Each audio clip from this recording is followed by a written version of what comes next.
La polémique fait rage dans les rangs du gouvernement et de la justice. Marine Le Pen ne veut pas s'avouer vaincue. Lors de l'entretien du journal de 20h sur TF1, elle déclare qu'elle n'en restera pas là.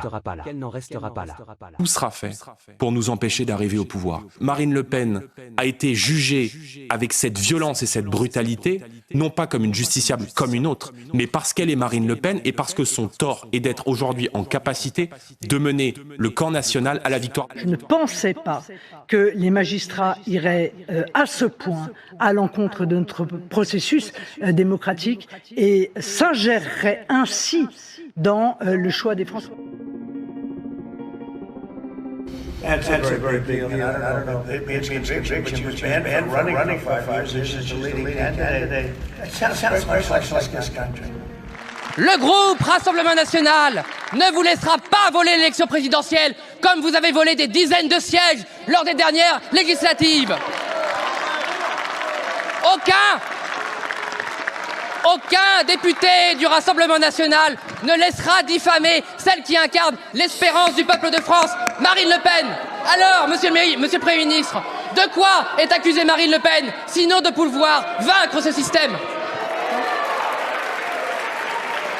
Lundi 31 mars, Marine Le Pen est reconnue coupable de détournement de fonds publics dans l'affaire des assistants parlementaires du Front National, désormais Rassemblement National. 100 000 € d'amende, 4 ans de prison, dont 2 fermes sous bracelet électronique et 5 ans d'inéligibilité qui l'empêcheront donc, en 2027, de participer à sa 4e élection présidentielle d'affilée. Oui, il n'y a plus d'amende, voilà, ça a disparu comme par enchantement.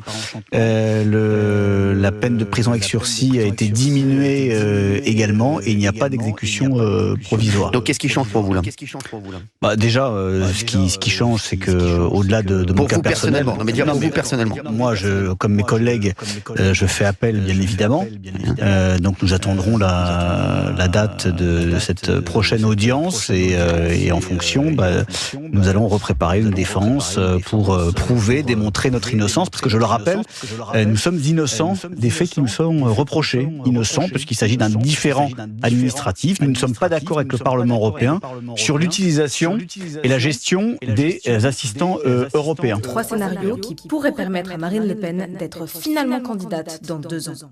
Déjà, il faut que Marine Le Pen fasse appel de la décision, c'est-à-dire qu'elle soit rejugée. Et ça, elle l'a déjà annoncé. Nous allons faire appel, ce qui est le premier point. Les choses sont extrêmement claires, on ne se laissera pas faire. Et selon le verdict en appel, l'ex-président du RN pourrait redevenir éligible. Scénario 1, Marine Le Pen est complètement relaxée. L'inéligibilité et tout ça, terminé. Et ça paraît quand même assez improbable, mais si ça arrive à ce moment-là, Marine Le Pen peut tout de suite se présenter comme candidate aux élections. Scénario 2, la peine d'inéligibilité est revue à la baisse. Au lieu d'être de 5 ans, c'est 1 an par exemple. Le juge d'appel décide de réduire la durée de l'inéligibilité en estimant que l'année, par exemple, purgée pourrait suffire. Donc elle aurait bel et bien été jugée comme inéligible, mais elle aurait terminé de purger cette peine au moment des présidentielles. Et scénario 3, l'exécution provisoire de l'inéligibilité est levée. En fait, exécution provisoire, ça veut dire exécution immédiate. Actuellement, Marine Le Pen est inéligible, dès maintenant, là, tout de suite. Mais si l'aspect provisoire, donc immédiat de l'exécution est levé en appel, l'inéligibilité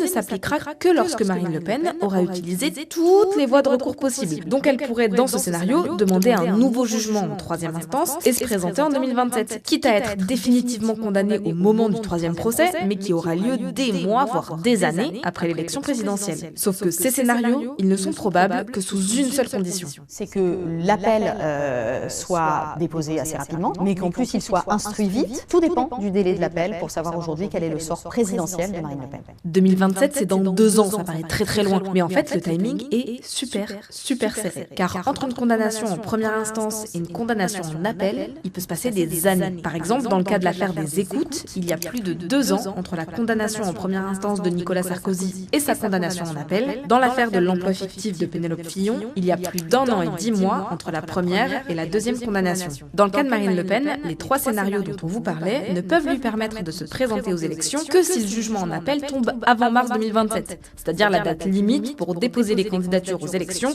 qui auront lieu en avril. Je souhaite personnellement que ce délai de jugement nouveau à la Cour d'appel de Paris puisse être organisé dans un délai le plus raisonnable possible. De ce 31 mars 2025 aux prochaines élections présidentielles, Marine Le Pen a 2 ans devant elle. Un délai dans lequel ce procès en appel peut avoir lieu ou non.